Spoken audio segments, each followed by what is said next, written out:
Hello, this is Don, And this is Gina with Focused Healthy Family. and this week we're sharing with you some of the best of 2023 from the Focused Healthy Family podcast. Each day this week, we'll rebroadcast one of our favorite episodes over this past year. So be sure to tune in every day. And also join us in 2024. So have a happy holidays, and we'll see you in the new year.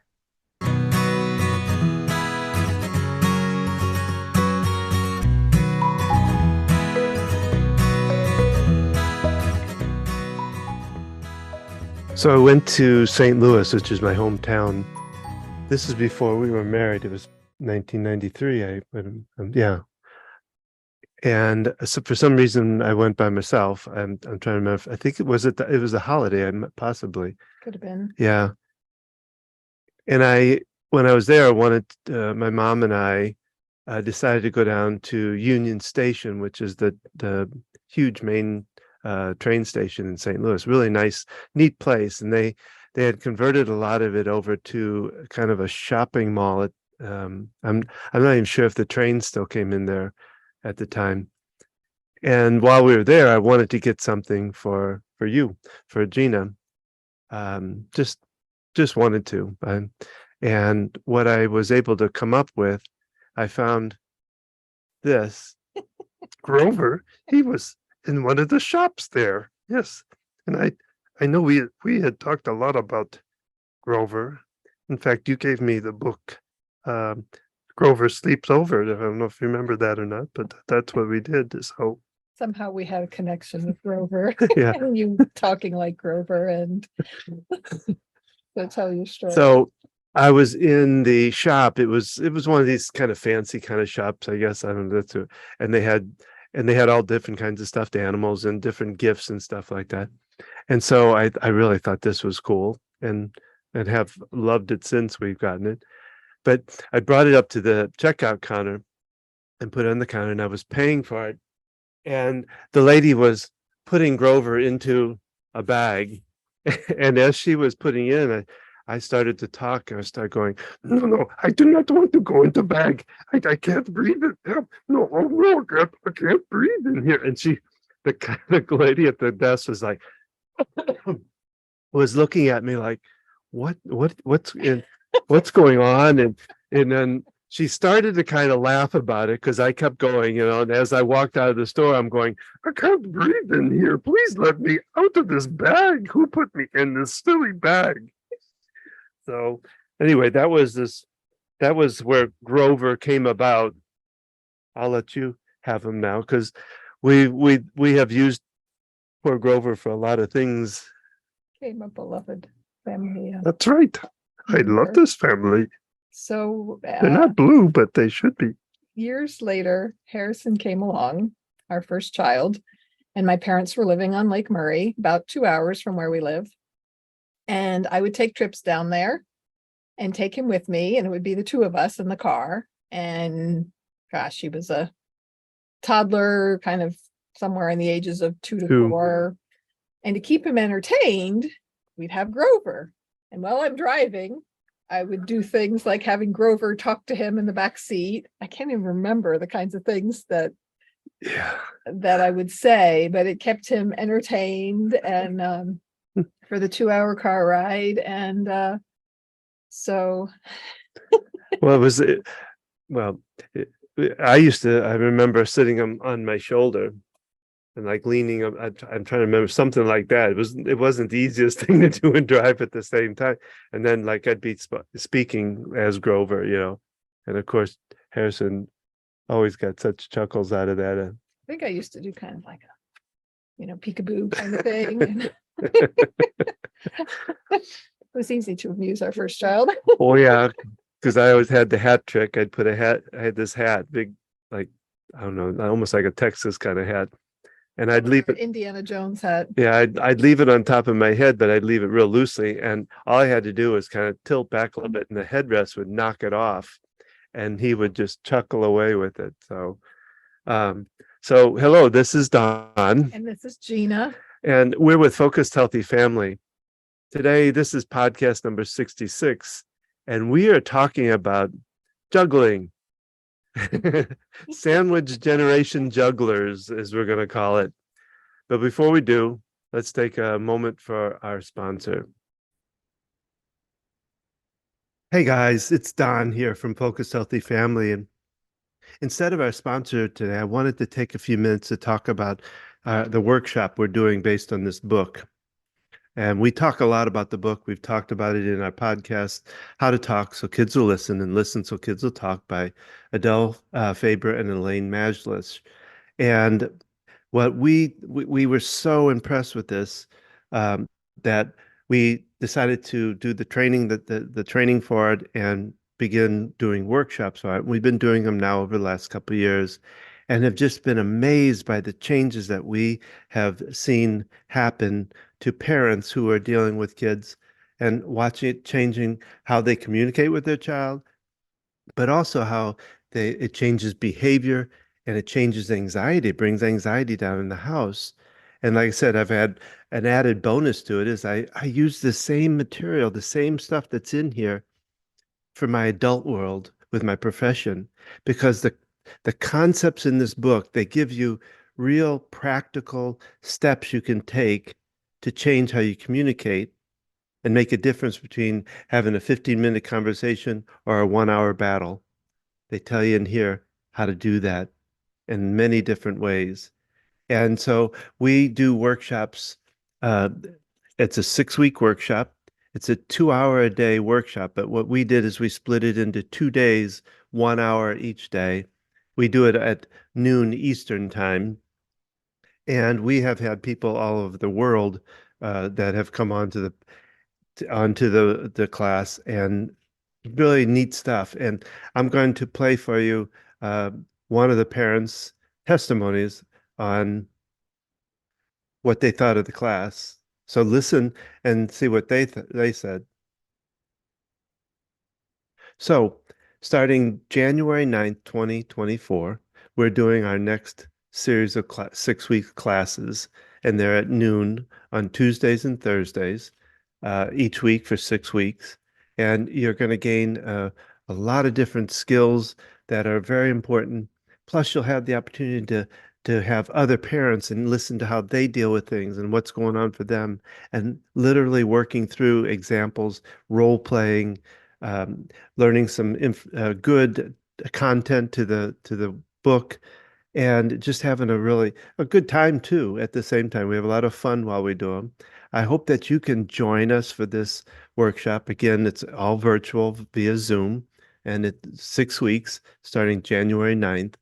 You can find out more information by going to focusedhealthyfamily.com/workshops, where you're going to find out all about this wonderful workshop on how to talk so kids will listen and listen so kids will talk. Hope you join us again. focusedhealthyfamily.com/workshops. Thanks. Yes. Talking about Grover and sandwich generation juggling. Yeah, you know how we juggle so many things in our life as it is. And ironically, before we even had kids, Yes. I made Don. I don't know if It you was when can you had see it. started your business. I called it the Jugglers Award. And Let me read it. Or, well, this was done with, before kids. yeah, I said that. Oh, What do you call that a thing? burner, like Yes. a engrave, like There's a not term. engraver, but There's a a term wood. for It it. was a wood burning tool. Kit. And so I had a stencil to do. And I copied this clown with these balls, which now kind of look like little hamburger sandwiches to me. Pokemon balls, is it? And it's faded. So this dated October 5th, 1996. There's a date on the back, and that's would have been your birthday I gave to you. And I had put things on here like son and uncle, manager, partner, spouse. And then years later, I added father, and some other words were added in 2002. Let's see. I can read them. Partner, motivator, husband, friend, business owner, lover, manager, uncle, son, brother, salesman, listener, homemaker, and father. And then on the bottom, very bottom, it says, for all the roles you juggle.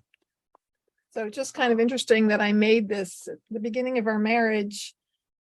And here we are years later, juggling so much more. Yeah, little did we know how much. We could even imagine.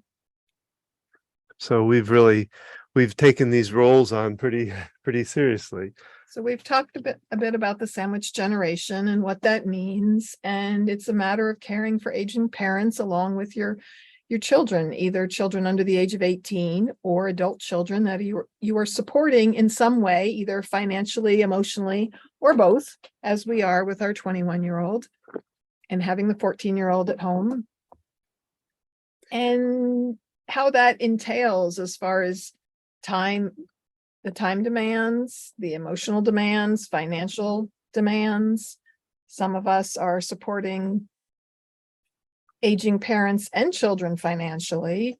We're fortunate to only need to financially support our children and not the aging parents. Yet sometimes the emotional demands can be as exhausting as financial. Yeah.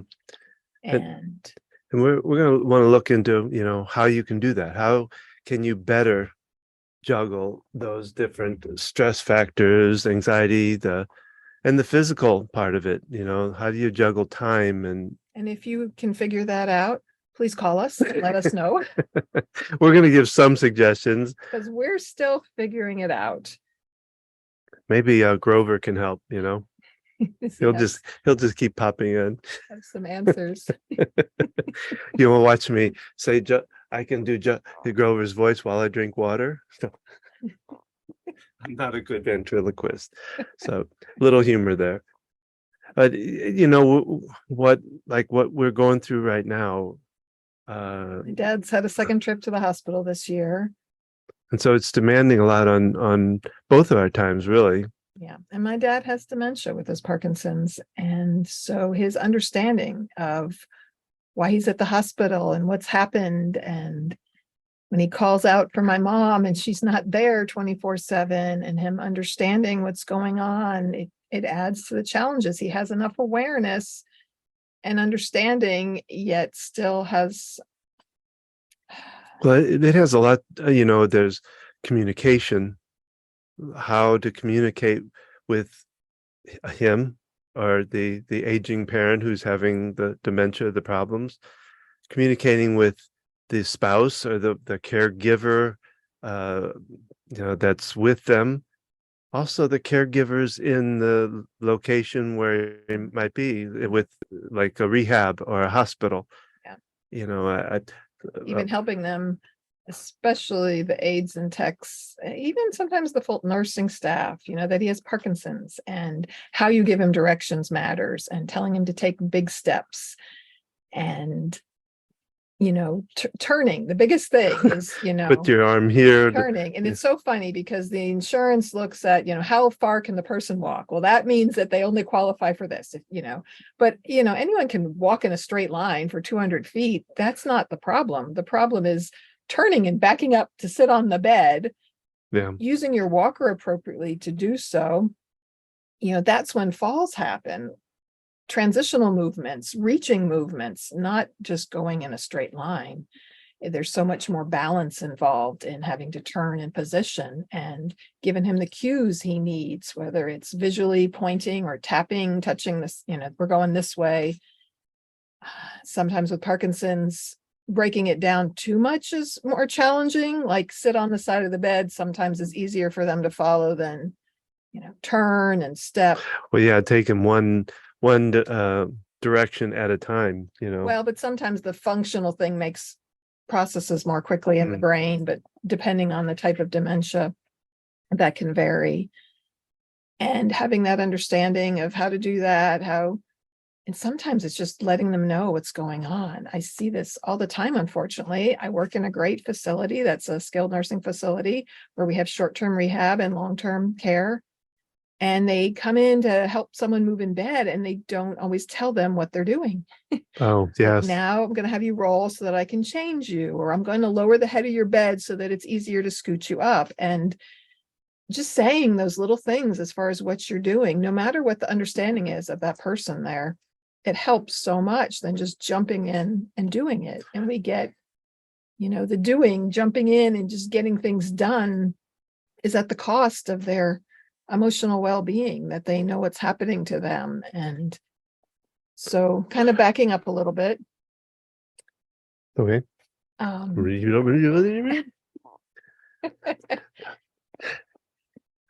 Far, near, over here, over there. Did you like that? Thank you. A little humor is needed in this time. Yeah, big time. When, even a parent who doesn't have dementia, but maybe they're physically struggling, that their physical health is affecting their function. When you have the combination of physical and their mental health, it adds a whole nother layer of factors.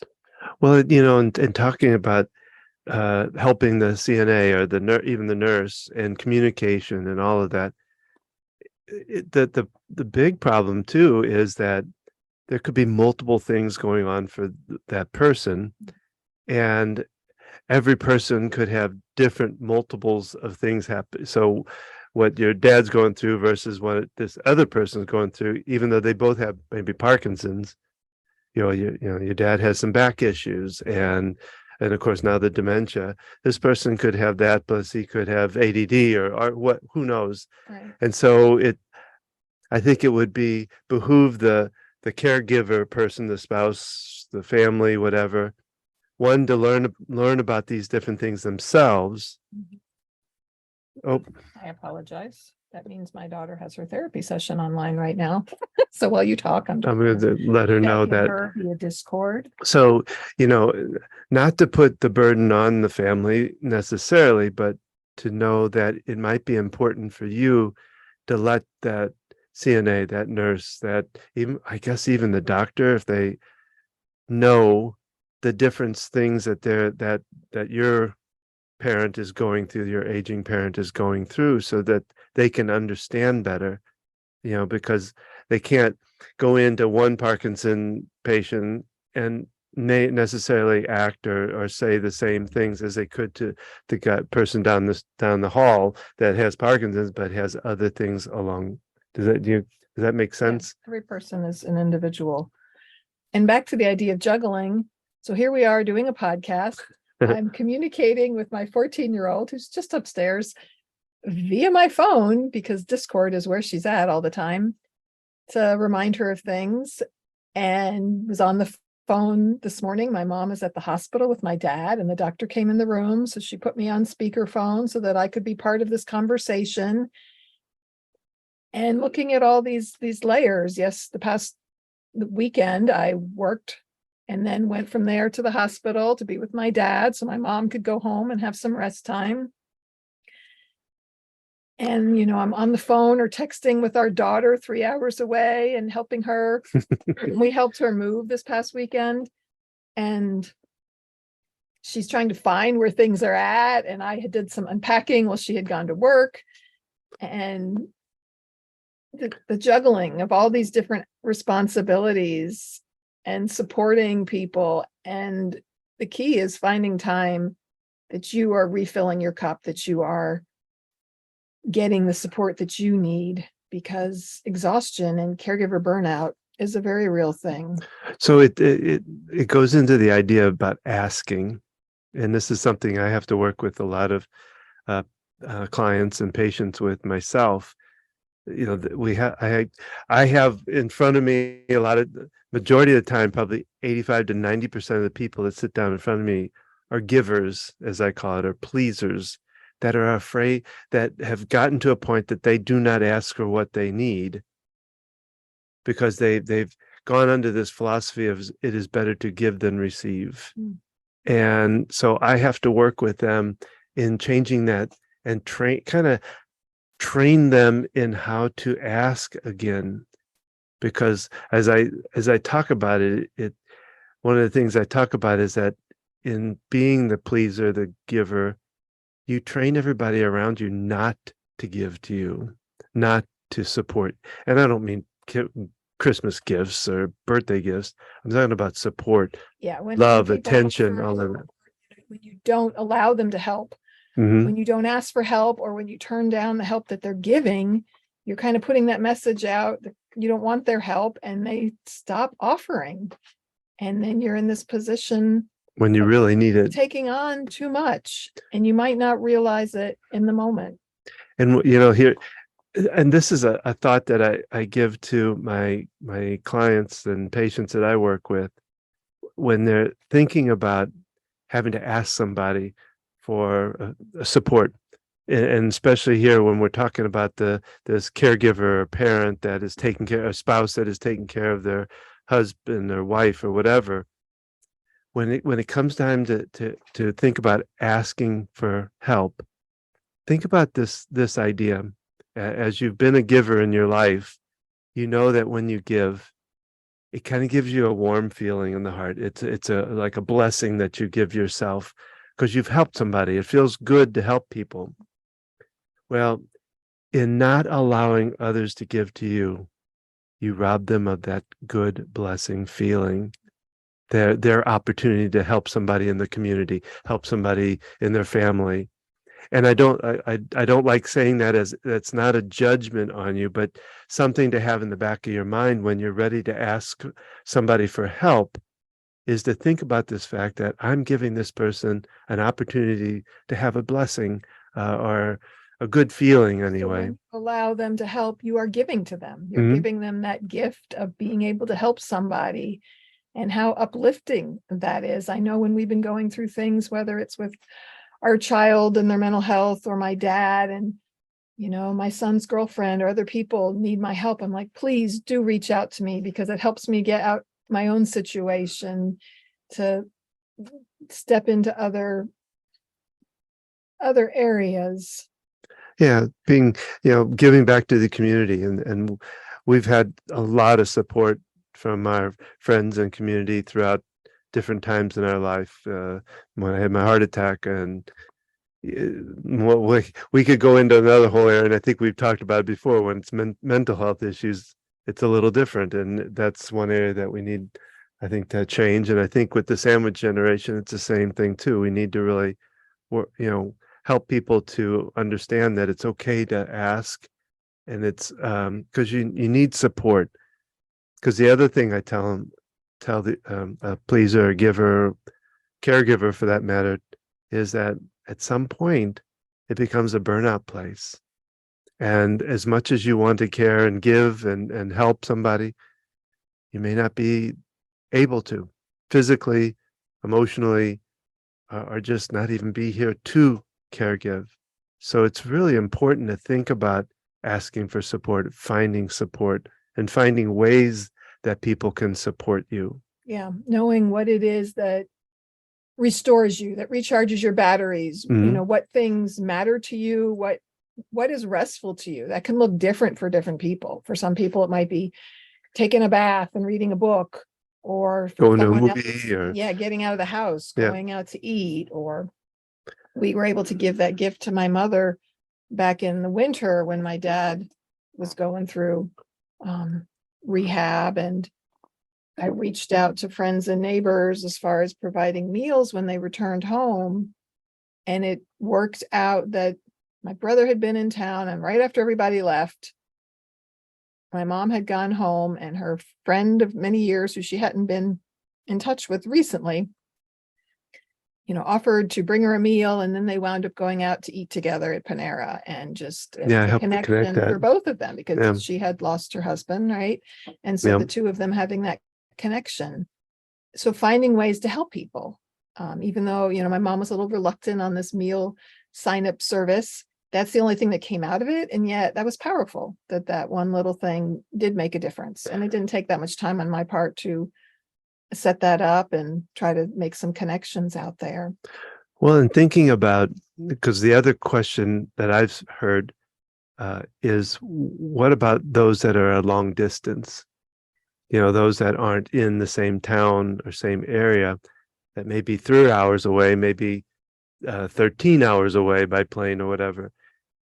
And one of the things I recommend to that caregiver that is to think through all the things that somebody from a distance could possibly do for you. Even write them down.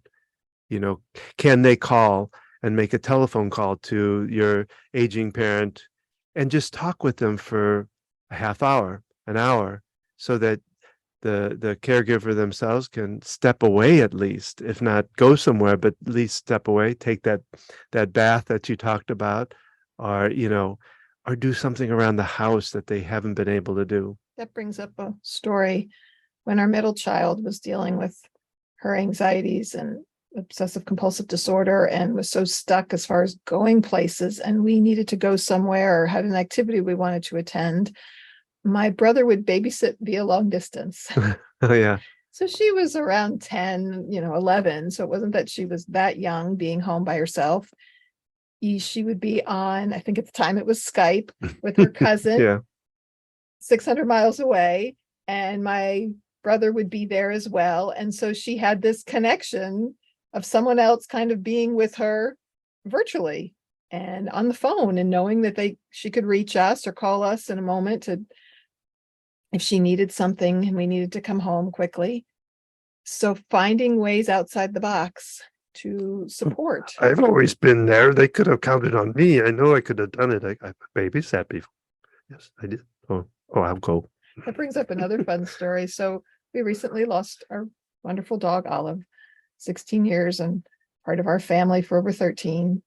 And when our youngest was maybe 3 or 4, maybe somewhere in that age range, maybe, I don't know, old enough that we were out in the yard. We have a fenced in yard. She was on the swing. I needed to run and go to the bathroom. And I looked at Olive and I said, please watch her while I go inside. And she literally was facing our child the entire time. I came back out and she's watching her. And it just kind of made me smile. I had kind of that emotional connection with Olive. And, who knows how much they understand, but. Well, so with the long distance thing, the other thoughts are, can they do research for you? Can they find out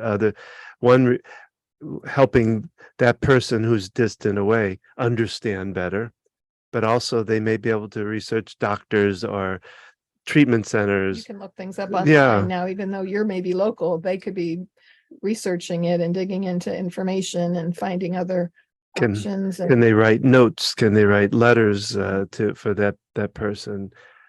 Can they offer financial support? So my sister's great at sending food. Yeah. Sending a ham or different food that can show up at the door, which can be so helpful when you're juggling, going back and forth between a hospital or rehab center or whatever you're dealing with, to be able to come home and know you've got some food and not have to worry about preparing food for yourself. So they can also give venting support for you, allowing you, the caregiver, to just talk it out and be maybe a good listener. So, think through what they could possibly do from a distance. Can they come there for a week? If they're 3 hours away, can they come for a weekend? And one thing to keep in mind, and a good friend of mine did this with her father-in-law. So she lived locally, and her husband were there taking care of him while he was going through some issues. And their sister came up from a couple hours away, and they went and had time to themselves when they came up. And that is so important. You have a family member that lives out of town and they offer to come up to help with the parent. And you think, oh, it's a time for us all to spend time together, but that could be a time for you to take respite. Mm-hmm. And this is something I struggle with, turning over the reins, letting someone else jump in and be like, okay, now I get my time. Now I'm going to go. Well, I would think too, with that, when you have the couple that comes in for you and you're able to go do something with your wife, or don't necessarily clean the house, do something that is light and I mean, some people clean the house is a fun thing for them, I guess, but let the house, I guess that goes to a bigger point too, is don't worry so much about that the house has to be perfect, or you know, it can be messy. Nobody's gonna, if you're in the middle of this, you've got enough stress dealing with the person that you got to take care of and all the things you have to juggle with that, to have to worry about the house so much. you know Maybe this person that's long distance can hire a maid to come in, or hire somebody to come in and cut the grass for you. Take care of those necessary daily things, and keeping in mind relationships in the long run. What's going to matter more? That the house was clean, that the laundry was put away, the grass was cut, or the relationship that you have with your child, with your partner, with your parent. Thinking about putting relationships first. Yeah. And the relationship with yourself. So for me, when there's a crisis, whether it's Don having a heart attack, or my dad going in the hospital, or child going in the hospital, I jump in and I'm just cool in a crisis, and I handle things, and I do what I need to, and I ask for help, and I'm feeling okay with it. I tend to get kind of amped up, go mode. And so I went through that in January. And after my dad had spent time in the hospital and a rehab center, shortly after that, our youngest child was dealing with mental health stuff that really flared up, and she wound up in the hospital multiple times. And I'm jumping in, I'm juggling phone calls, I'm juggling both situations. And it doesn't hit me right away. But a month or so later, then I find myself feeling depleted, kind of after the fact, after dealing with everything, and when things are more settled. That happened 6 months after Don recovered from his heart attack. It was after the fact that I'm feeling exhausted, I'm tired. And for myself, with bipolar depression, having the ups and downs, that's when I tend to be on the downswing. And I don't always realize it at the time. And so looking back at it, what can I do differently? This is up and this is down. Is that what you're talking about? Yes. Okay. Exactly. And sorry. What can I do? No, that was perfect.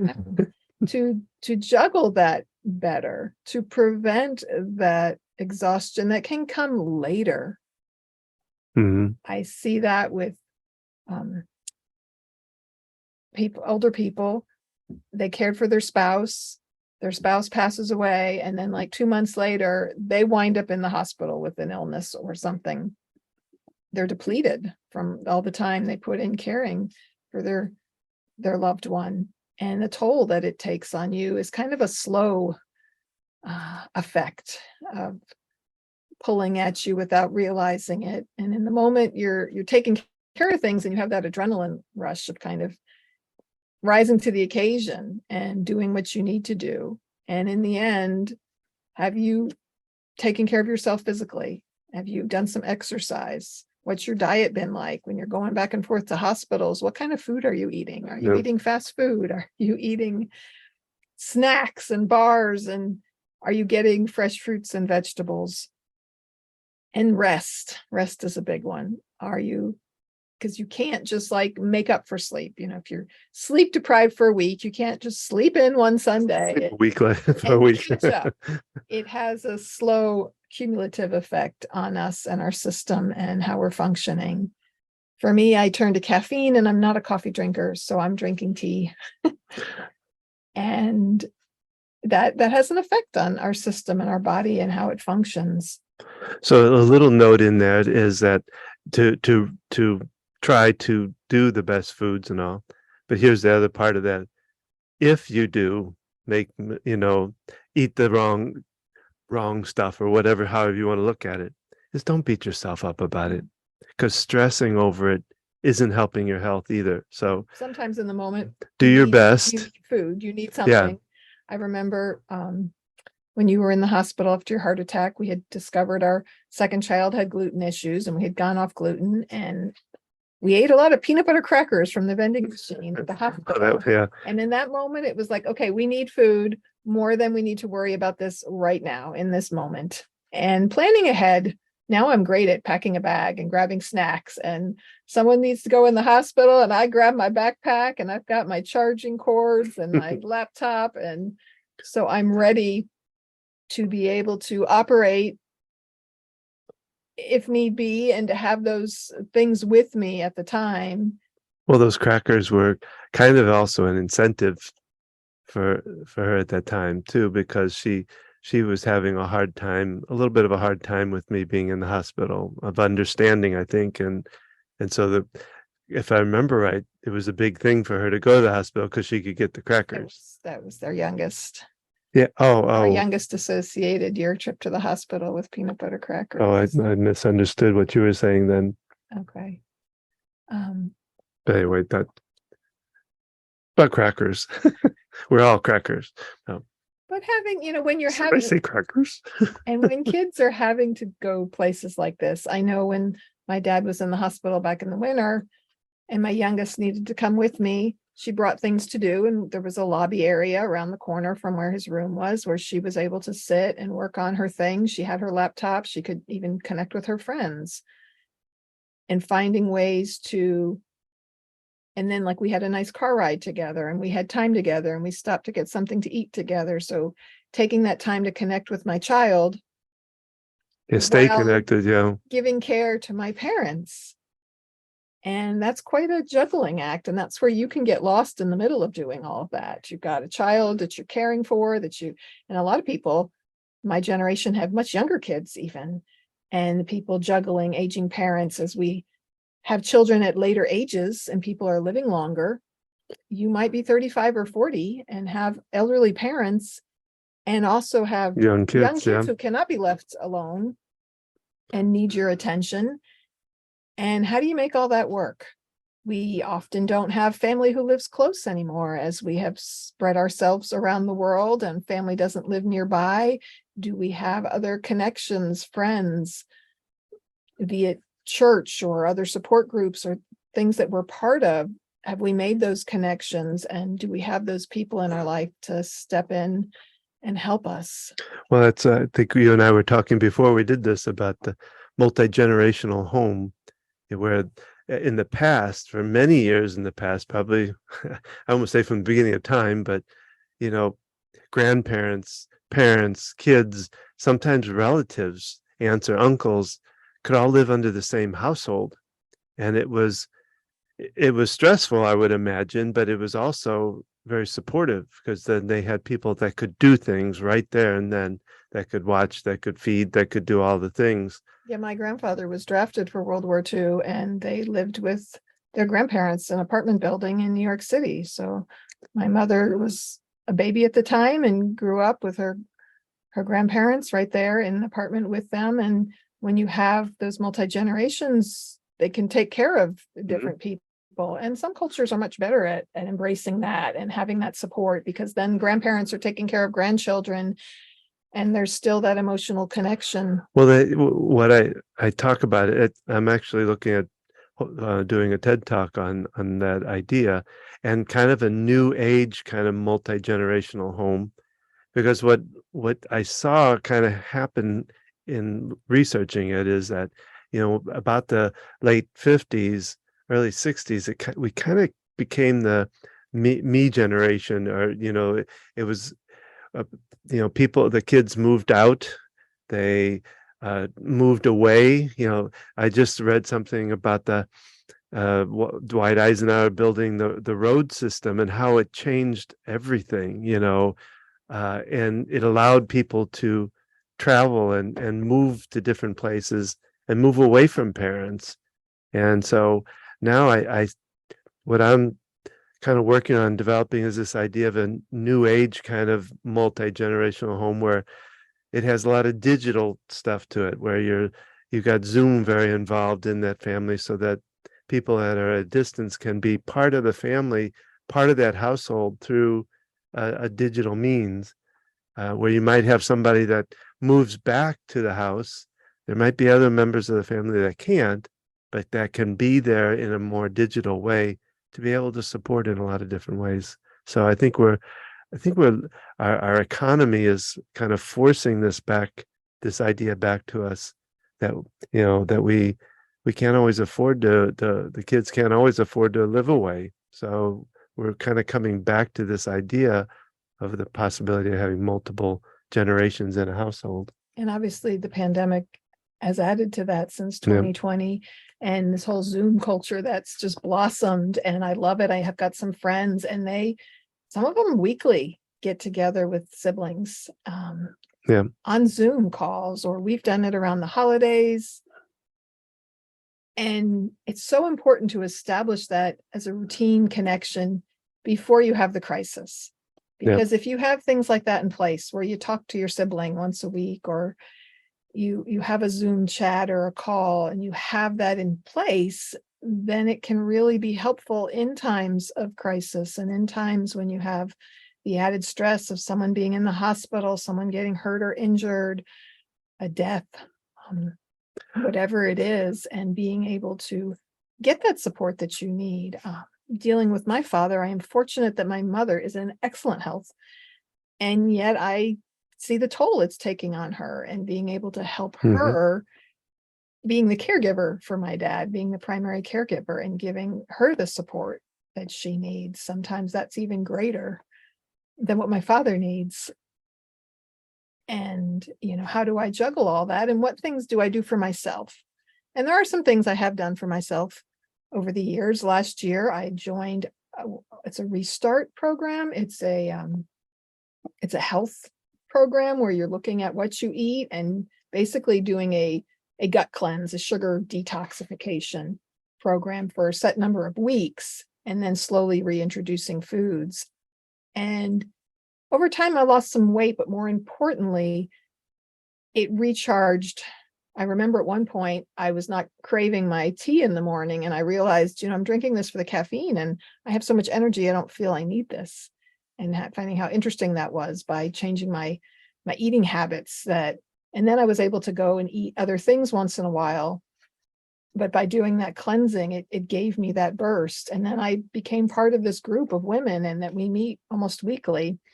And having that support, and having a coach kind of overseeing us and giving us different resources and things to participate in, how essential that is. And knowing that if I'm not checking in with them, that they're going to reach out to me and find out how I'm doing. Having that support in place has been very important to keep me going. And it's easy. For me, it's easy when everything kind of settles down, is I'm just out of exhaustion. I just disappear watching TV shows, playing a game on the phone. It's just as an unwinding, but it's sort of an escape. And currently we're in a bit of an overwhelmed state. We're looking at financial things we've got to take care of. And once again, my father being in the hospital, needing to go to rehab, and knowing outside of his routine of home, how challenging it is for him, how he doesn't understand. He can't just go home. And then we're dealing with our daughter in Raleigh that's still trying to kind of settle into a life there, and just move financially too, and and it's and then cost of living is so high right now, where we're, I'm talking with my kids about what they pay to rent a place and what their income is. And when I graduated college in 1992, my first job earned me $35,000 a year, which was about $17 an hour.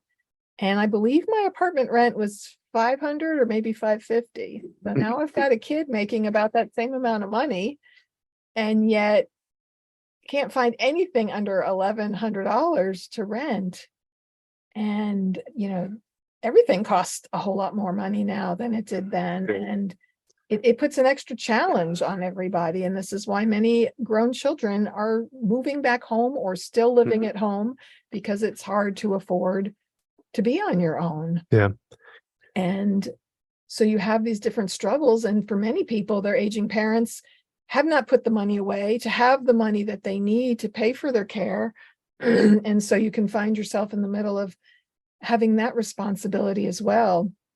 Well, that it also kind of comes to this other idea of, I talk about long distance as far as somebody moving away, being miles away, but it could also be long distance of mind, where you aren't close to your parents, and then what do you do there? And that's a tough one, uh, my first thought is that if there's possibility of finding some kind of therapy for yourself, because You can't change other people. yeah, You can only affect yourself and how you handle things, how you handle the situation. So maybe you've had kind of a tenuous relationship with your parents, and now you're in a position where you're having to help them out, or you see that they need help, and wanting them to change how they're doing things. It's more important to get the support you need. And yes, the therapy can be so important, and getting that for any person who's in a caregiving role, to be able to have someone they can lean on.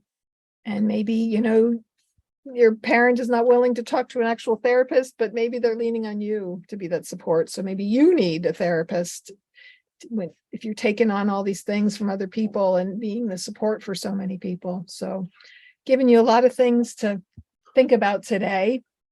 maybe Grover should say goodbye. We had that. Do you want to read it, Grover? Oh, sure, I'd be happy to. Okay, great. So let's see. Let's see. Oh, it's hard to read. I mean, do you have my glasses anywhere? I don't know. Oh well, I'll try. Let's see. That's our podcast for today.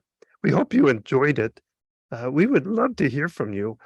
Make sure to leave us a comment. What? I want to be over there. I can come in sideways. I know. If you like what you heard today, you can learn more about our Fair Parenting Coaching Program and join them on their next workshop. Find out our blogs, our podcast, sign up for Tuesday tips with parents on our website at focusedhealthyfamily.com. That's focused with an ED. Yeah, ED. Yep. So you can also find them on, you're on Facebook. That's really cool. That's a Facebook at Focused Healthy Family. And then also, you're on Instagram? Are you serious? Oh, don't go. That's good. It's Gina's that's on it. So find Instagram at gina.focusedhealthyfamily. Yep. And of course, remember, how you speak to your children today shapes their future and yours. I tried to point. There you go. Thank you, Grover. Bye-bye.